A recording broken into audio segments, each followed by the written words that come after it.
네, 안녕하십니까. 텀 프로젝트 3번 발표 시작하겠습니다. 우선 현재 제 목 상태가 매우 좋지 않은 점 양해 부탁드립니다.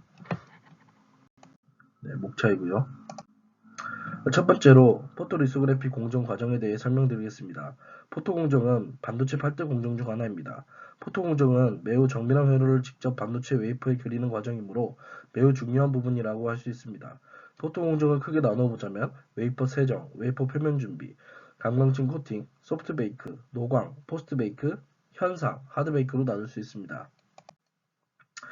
웨이퍼 세정 공정이란 화학물질 처리, 가스, 물리적 방법을 통해 웨이퍼 표면에 있는 불순물을 제거하는 공정입니다.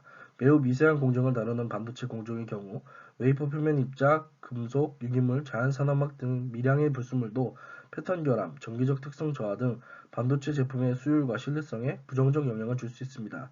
그렇기 때문에 웨이퍼를 깨끗하게 청소하는 세정 공정은 반도체 공정에서 매우 중요한 단계입니다. 그리고 이제 HMDS, 쉽게 말하면 접착제를 코팅하는 것입니다. 웨이퍼 위에 회로 패턴을 형성시키려면 빛을 사용해야 하므로 산화막 또는 증착막 위에 빛과 반응하는 감광제 포토레지스트를 코팅하게 되는데, 그러나 감광제 포토레지스트는 소수성, 즉 물과 친하지 않은 성질이기 때문에 막의 표면에 잘 달라붙지 않습니다. 따라서 표면에 접착제와 비슷한 성질인 HMDS를 미리 얇게 도포하여 감광제와 웨이퍼가 잘 달라붙도록 하는 것입니다. 그리고 나서 포토 공정 중에서 가장 중요한 과정의 성과는 감광층 코팅을 해줍니다. 감광층, 즉 포토레지스트는 빛에 반응하여 물성이 변화하는 성질을 가지고 있는 물질입니다. 포토레지스트 코팅을 완료 후에는 트랙 장비 내에 있는 오븐에서 약한 온도로 웨이퍼를 굽습니다. 포토레지스트 코팅액 속에는 여러 가지 물질들이 들어있는데, 그 중에 포토레지스트액 점도를 조절하기 위하여 섞어준 솔벤트는 노광을 하기 전에는 웨이퍼를 적당한 온도로 베이크를 해서 솔벤트가 감광제에서 빠져나가도록 해야 합니다. 그렇지 않으면 노광 시에 솔벤트의 영향으로 감광제가 빛에 의하여 의도하지 않은 영향을 받게 됩니다. 동시에 베이크는 포토레지스트액을 어느 정도 굳게 하여 감광액이 웨이퍼에 잘 달라붙게 합니다. 또한 감광액 내의 결속 구조를 튼튼하게 하여 현상 시에 패턴 형성할 부분에 감광제가 손상되지 않게 하는 효과도 있습니다. 네, 이제 드디어 노광입니다. 노광이란 감광액을 바른 웨이퍼를 빛에 노출시킨다는 뜻입니다. 빛에 노출시킨다는 의미는 빛이 패턴한 마스크를 통과해 웨이퍼 표면에 투영된 영역과 투영되지 않은 그림자 영역을 명확하게 구분해낸다는 것입니다.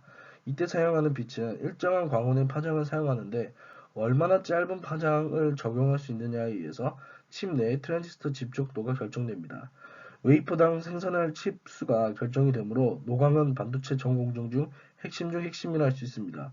더 자세히 설명하자면 회로의 정보를 가지고 있는 포토마스크를 통과한 빛이 감광층을 자극하는 원리입니다. 포토마스크에는 회로의 패턴대로 만들어진 차광막이 있으며, 투과식 포토마스크의 경우에는 빛이 쿼츠 글래스와 차광막, 그리고 오염 방지막인 펠리클을 차례대로 통과하여 감광층을 자극하여 패턴을 만듭니다. 반사식 포토마스크의 경우에는 차광막 대신 흡수체가 존재하여 흡수체를 제외한 반사판에 닿은 빛들이 이제 반사되어 감광층을 자극하게 됩니다. 노광 방식에는 포토마스크와 감광층이 직접 닿아 있는 접촉 노광법, 그리고 약간의 공간을 둔 근접 노광법, 그리고 포토마스크와 감광층 사이에 광학계를 두어 빛을 더 적은 면에 투과시키는 투사 노광법 등이 있습니다. 네, 여러 종류들의 노광 방식 중에서 현재 가장 많이 쓰이고 가장 정밀하다는 ASML의 EUV 장치 작동 원리에 대해 설명해 보겠습니다. 위의 이미지상에 1, 2, 3번으로 표시된 과정을 따라가면 EUV 광선이 회로 정보를 칩에 도달시키게 되는데요.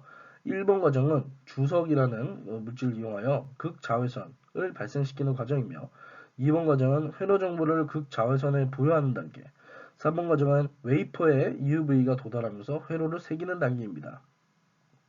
첫 번째 단계는 주석방울이 레이저를 타격하여 극자외선 UV를 발생시키는 과정입니다. 232도씨에서 녹아 액체 상태를 유지합니다.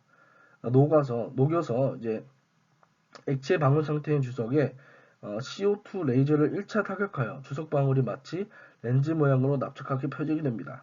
이후 두 번째 초고출력 레이저가 렌즈 형태로 펼쳐진 주석방울을 다시 한 번 더 타격하게 됩니다. 레이저로 두 번째 타격하는 순간 너무나 강한 에너지를 받게 된 주석방울이 순간적으로 폭발 기화하면서 플라즈마 상태가 되어 극자외선 UV를 방출하게 되는 것입니다. 참고로 극자외선은 반도체 노광 공정에서 사용하는 광원 중에 가장 짧은 파장을 갖고 있습니다. 이 뜻은 회로가 점점 더 작아지고 세밀해지기 때문에 더 짧은 파장일수록 초소형 집적 회로의 구현에 유리하기 때문에 UV가 사용된다는 뜻입니다. 이렇게 만들어진 극자외선 UV는 반사판 거울을 통해 한 지점으로 모인 후 고진공 상태인 노광 장비 내부에서 레티클, 즉 포토마스크를 향해 쏘아지게 됩니다. 레티클을 통과한 UV는 회로 정보를 지니게 되고 회로 정보를 지니게 된 UV가 웨이퍼에 조사되면서 반도체 회로를 각인시키게 됩니다. 이러한 과정을 통해 포토 공정을 마치게 됩니다.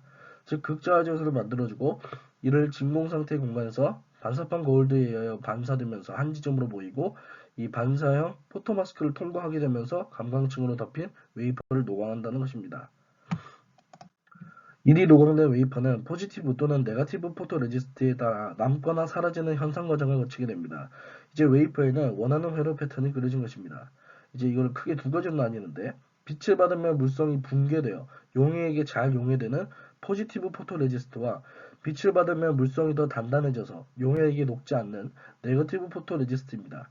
이들이 노광을 거치면 포토레지스트의 경우에는 빛에 노출된 부분이 사라지고 네거티브 포토레지스트의 경우에는 빛에 노출된 부분만 남게 됩니다.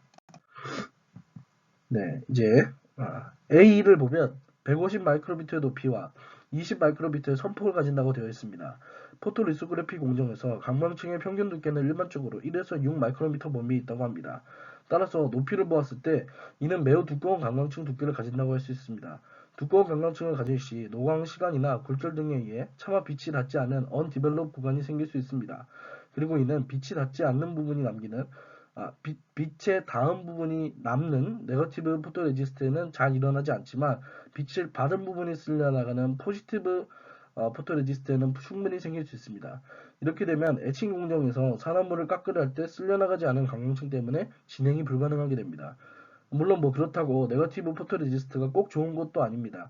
네거티브 포토레지스트는 아까 말했던 빛의 굴절 등의 이유를 포함하여 빛을 가장 먼저 받는 위쪽이 아래쪽보다 더 많이 빛과 반응하게 됩니다.